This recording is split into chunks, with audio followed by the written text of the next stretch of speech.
2026 সালের এই সময় দাঁড়িয়ে আমাদের প্রবাসী ভাইদের সবথেকে বড় প্রশ্ন হলো, মালয়েশিয়ার শ্রমবাজার কি আসলেই খুলল, নাকি এখনও ধোঁয়াশায় রয়ে গেছে? দেখুন, আমাদের সবারই জানা যে 2024 সালের মাঝামাঝি সময় থেকে মালয়েশিয়ার সরকার বাংলাদেশিদের জন্য কলিং ভিসা বা নতুন লেবার ভিসা দেওয়া বন্ধ করে দিয়েছিল। কিন্তু আজকের তাজা আপডেট হলো 2026 সালের এপ্রিল মাসের মাঝামাঝি সময়ে দুই দেশের সরকারের মধ্যে এক অত্যন্ত সফল বৈঠক হয়েছে। এই বৈঠকে মালয়েশিয়া সরকার নীতিগতভাবে রাজি হয়েছে যে তারা বাংলাদেশ থেকে পুনরায় কর্মী নেবে। তবে এখানে একটি কথা আপনাদেরকে খুব পরিষ্কারভাবে বুঝতে হবে, রাজি না হওয়া আর ভিসা ইস্যু হওয়া এক জিনিস নয়। বর্তমানে যে প্রক্রিয়াটি চলছে সেটি হলো ডাটাবেস তৈরি এবং সিস্টেম আপডেট করা। সরকার চাইছে এবার যাতে কোনো সিন্ডিকেট না থাকে এবং কর্মীরা যেন অল্প খরচে মালয়েশিয়ায় যেতে পারে। তাই দালালেরা যদি আপনাদের বলে যে কালকেই ফ্লাইটের টিকিট দিয়ে দিবে, তবে দয়া করে সেই ফাঁদে পা দিবেন না, কারণ সিস্টেম এখনও পুরোপুরি সাধারণ মানুষের জন্য উন্মুক্ত হয়নি।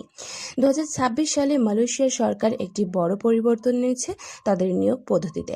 এখন তারা বেশি জোর দিচ্ছে ডিজিটাল রিক্রুটমেন্ট এবং AI ভিত্তিক মনিটরিং এর উপর। এর মানে হলো এখন আর আগের মতো পাসপোর্টের কপি দিয়ে বসে থাকলেই হবে না। কর্মীদের দক্ষতা বা স্কিল সার্টিফিকেট এখন অনেক বেশি গুরুত্বপূর্ণ হয়ে দাঁড়িয়েছে। বিশেষ করে কনস্ট্রাকশন, ফ্ল্যাটেশন এবং ম্যানুফ্যাকচারিং সেক্টরে কর্মীর চাহিদা থাকলেও তারা এখন দক্ষ কর্মী খুঁজছে।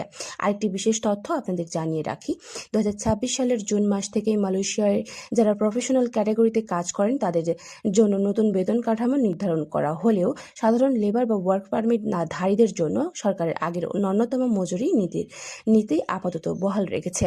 তবে শোনা যাচ্ছে খুব শীঘ্রই সাধারণ কর্মীদের বেতন বৃদ্ধির ব্যাপারেও বড় কোনো ঘোষণা আসতে পারে। অনেকেই আমাকে প্রশ্ন করেছেন যে লেবার ভিসা ঠিক কবে নাগাদ সবার জন্য খুলে যাবে। দেখুন, সত্যি কথা বলতে একদম নির্দিষ্ট তারিখ এখনও ঘোষণা করা হয়নি। তবে সরকারি প্রক্রিয়া যেভাবে এগোচ্ছে তাতে করে আমরা আশা করতে পারি যে 2026 সালের শেষের দিকে সাধারণ কর্মীরা নতুন করে মালয়েশিয়া যাওয়ার সুযোগ পাবেন। তবে যারা অলরেডি মালয়েশিয়ায় আছেন এবং যাদের ভিসার মেয়াদ শেষ হয়ে গেছে তাদের জন্য মালয়েশিয়া সরকার রিহারিং বা লিগ্যালাইজেশনের বিশেষ সুযোগ মাঝে মধ্যেই দিচ্ছে। তাই আপনারা দূতাবাসের সঙ্গে সাথে যোগাযোগ রেখে আপনাদের স্ট্যাটাস চেক করে নিন। ভিডিও শেষে একটি বিশেষ অনুরোধ করব, যেহেতু বাজার খোলার একটা জোরালো খবর শোনা যাচ্ছে, এই সুযোগে এক শ্রেণীর অসাধু চক্র আপনাদের থেকে লাখ লাখ টাকা হাতিয়ে নেওয়ার চেষ্টা করবে। মনে রাখবেন, মালয়েশিয়া যাওয়ার সরকারি খরচ কিন্তু কয়েক লক্ষ টাকা নয়। তাই যতক্ষণ না BMET থেকে ক্লিয়ারেন্স আসছে বা বড় কোনো নামী এজেন্সি সরকারি বিজ্ঞাপন দিচ্ছে, ততক্ষণ পর্যন্ত কাউকে আগাম টাকা দিবেন না। আমি সবসময় চেষ্টা করি আপনাদের কাছে একদম সত্য তথ্যটি পৌঁছে দিতে, যাতে কোনো প্রবাসী ভাই প্রতারিত না হয়।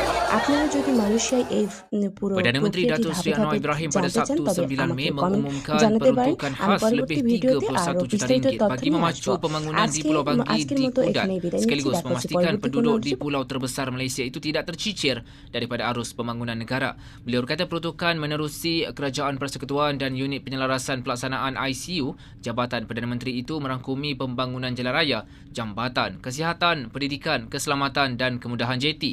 Anwar yang juga Menteri Kewangan berkata projek terbabit meliputi naik taraf jalan dan jambatan di Kampung Lim Buak Laut, Kapitangan, Damaran dan Bayangan Laut, selain penambahbaikan Balai Polis Pulau Banggi serta fasiliti kesihatan di Klinik Kesihatan Karakit. Turut disenaraikan projek menaik taraf asrama sekolah di Pulau Banggi dan Pulau Balambangan, pelaksanaan projek berkaitan keselamatan dan pertahanan negara oleh Kementerian Pertahanan serta naik taraf jeti awam Karakit kepada terminal feri. Beliau berkata demikian ketika berucap pada Majlis Ramah Mesra Perdana Menteri bersama penduduk Pulau Banggi di Kudat pada Sabtu 9 Mei. Hadir sama timbalan Ketua Menteri 1 Datuk Seri Dr. Joachim Gonsalam, mewakili Ketua Menteri Datuk Seri Haji Jinor, Menteri di Jabatan Perdana Menteri Sabah dan Sarawak Datuk Mustafa Sakmud dan Menteri di Jabatan Perdana Menteri Hal Ehwal Agama Datuk Dr. Zulkifli Hassan. Yang turut hadir Ketua Setiausaha Negara Tan Sri Syamsul Azri Abu Bakar, Setiausaha Kerajaan Negeri Sabah Datuk Seri Safar Untung dan Ahli Dewan Undangan Negeri Adun Banggi Datuk Muhammad